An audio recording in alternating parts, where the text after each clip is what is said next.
You're watching ESPN First Take, presented by Bass Pro Shops.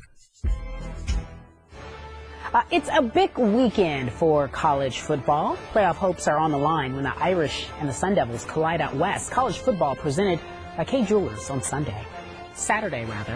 Number 10 Notre Dame versus number 9 Arizona State at 3:30 Eastern on ABC. College plays on Saturday, Coach. College football, it looks like arena football. All the points they score in college anymore. It's hard to watch.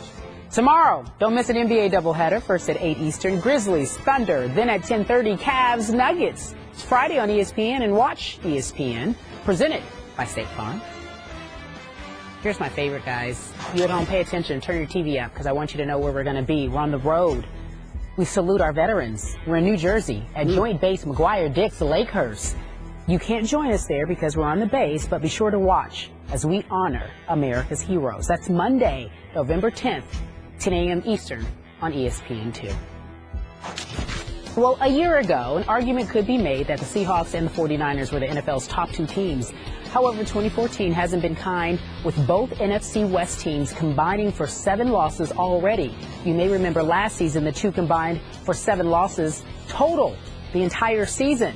Both Seattle and San Francisco trail division-leading Arizona. The Seahawks are 2 games behind the Cardinals, and 49ers 3 games back.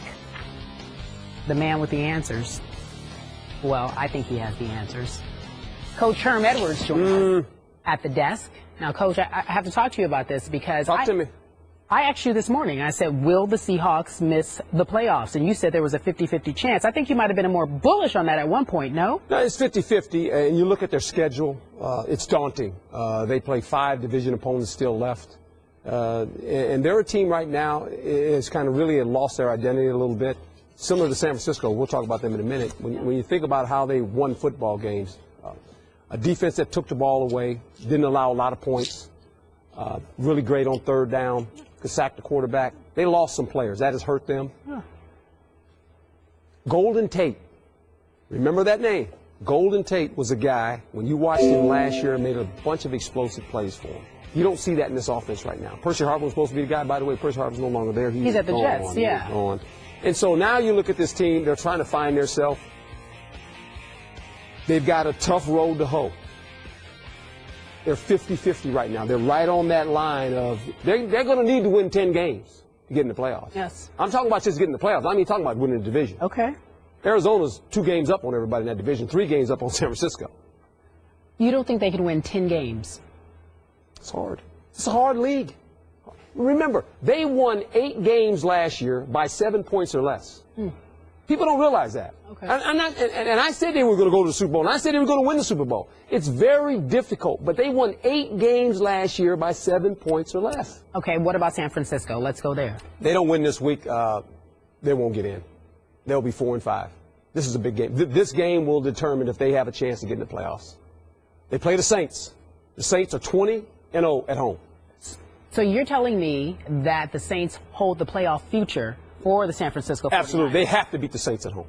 This is a must-win. All right. You talked about earlier, they got to beat the Saints at home. They have to do that. All right, Skip Bayless, he's more bullish on the 49ers not necessarily making the playoffs, especially if they don't win at New Orleans. However, 50-50 with the Seahawks. Your take? Coach Edwards, you know how much I love you, how much I respect you, but didn't I hear you say earlier this week on Mike and Mike that Seattle's out? I thought you were. I said Seattle was out, and then I reconsidered. I mean, I can change my mind. Oh, okay? you reconsidered. I reconsidered, okay. And I looked at the schedule, and I looked at how they've been playing. I went back and looked at some tape. They've improved some. So, you can always change your mind. I mean, there's nothing wrong with it. This is America. You can change your mind. And then I'm able to do that. Right. Okay? I accept that. All right. I accept that. Thank you. Okay. 50-50 is not 100%, though. I know. I think you're leaning toward they're not going to make it, which is fine. I'm leaning kind of. I am leaning. I don't know. You're leaning toward I don't know. Yeah, I don't know. Okay. I am here. Okay, let us convince you, or let me try to convince you, that Seattle at 5-3 definitely will make the playoffs. I still think Seattle has a shot at winning this division. And again, as Stephen A. will quickly point out, I predicted Seattle would go 15-1, losing only at San Diego in week 2. I was correct about that. but it doesn't look like I'm going to be right about 15-1. But what I did not foresee was that Percy Harvin was going to start causing internal issues early this season that would require the Seahawks to think they should give him away to the New York Jets. I didn't see that one coming. I will admit to you, Coach Edwards, I was wrong about Golden Tate. I thought that Baldwin and Kurz could try to figure it out, and with Percy Harvin as the X factor, I thought they could be at least as good on offense as they were a year ago. That was not the case because Percy Harvin went south. I also did not foresee that losing both those leaders of defensive ends that they lost to free agency in Jacksonville, Clemens and Red Bryant, Yep. Those are huge losses because they are not getting pressure on the passer the way I thought they could with their younger pass rushers. That all adds up to you're right, the schedule is brutal, but I think they can win 11. I'm not going to say that 12 isn't a possibility. I think they could go 12-4. Okay. Stephen A. Interesting. You know what? I'm really stuck on this one, guys, because I'm inclined to agree with Herm Edwards, Coach Edwards, because of Seattle's schedule. It's hellacious, no question about it. They got 2 games against San Fran and 2 games against Arizona on this schedule. Not to mention some of the other games that they've got on the docket. So I'm concerned. I'm looking at the Eagles and the Cowboys schedule. Theirs is relatively easier. I'm looking at Green Bay. Their schedule appears to be easier, although I wouldn't be surprised at all if the NFC North crown came down to the season finale between the Packers and Detroit, and who knows whether or not that's going to factor in as to who gets a wild card or if any of them are going to get a wild card at all. It might come down to the only team that goes to the playoffs from that division is the division winner. But in the end, I don't like what I'm seeing from San Francisco. I totally agree with Coach Herm Edwards that San Francisco has to win this weekend against New Orleans. They lose this game in New Orleans, they're done. They're not making the playoffs. I firmly believe that. But let me also say this about Seattle, Coach Skip. You know what's really, really alarming me?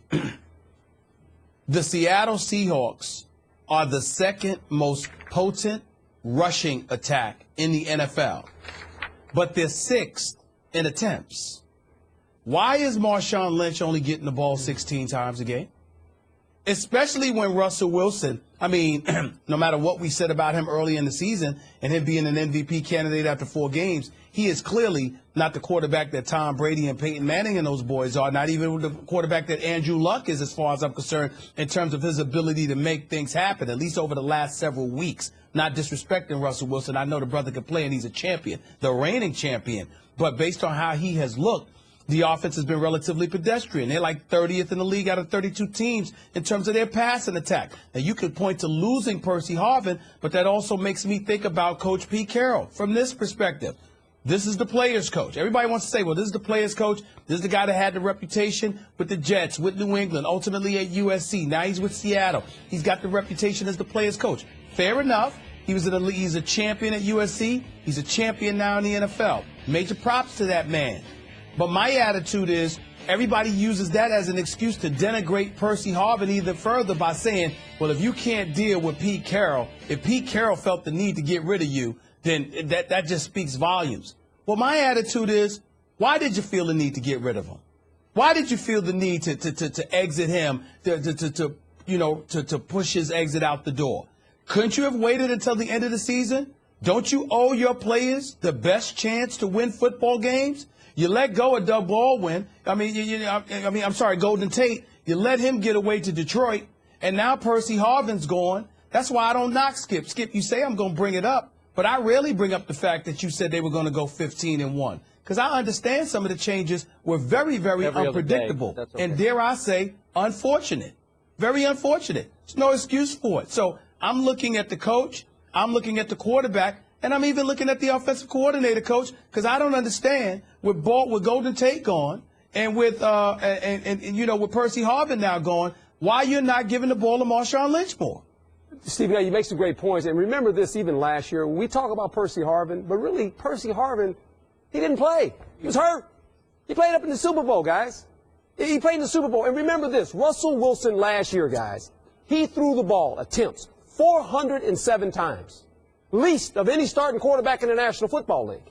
Least. He's not a volume passer. Their game is built like San Francisco's game is built, like the Dallas Cowboys game should be built through the runner. And when you fail to realize that, you get out of your comfort zone. And it hurts both sides of the ball. Not only offense, but it affects your defense because there's a lot of 3 and outs. This team struggles on third down, offensively and defensively. Why? They're getting more exposed because you don't take time off the clock. You don't go on those long, methodical drives. That's the problem. Okay, but Coach, I hear you about Russell Wilson.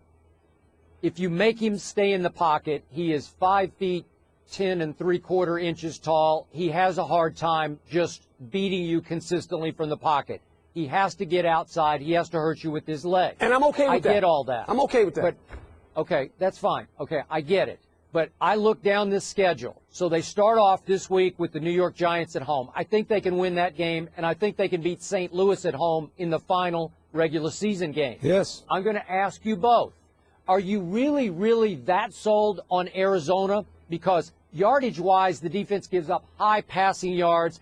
It's funny how they're doing it to get to 7-1. I have the utmost respect for the head coach and the defensive coordinator and the fact that they are creating turnovers and not turning over the ball. But it's a little bit of a flawed 7-1. And what I'm saying is, are you sure that Seattle can't beat them maybe twice? They didn't beat them twice last year. Okay, I know. Arizona beat them up there at the end of the year last year. But what I'm saying is, I'm not sure that Arizona is a juggernaut, and I'm not sure that San Francisco isn't close to just mailing in the rest of the year like we're home for the holidays. We got issues with our head coach. We lost in New Orleans. If they do lose this Sunday in New Orleans, they might be pretty vulnerable down the stretch. Are you sure that Seattle can't beat those teams 4 times? They might.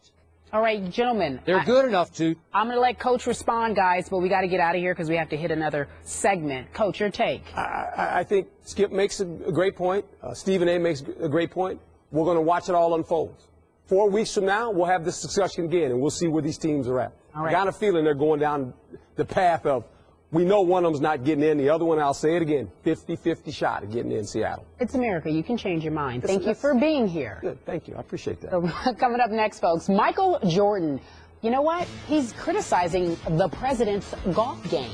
You don't want to miss what he had to say. Talking trash. We'll be right back in just a few moments.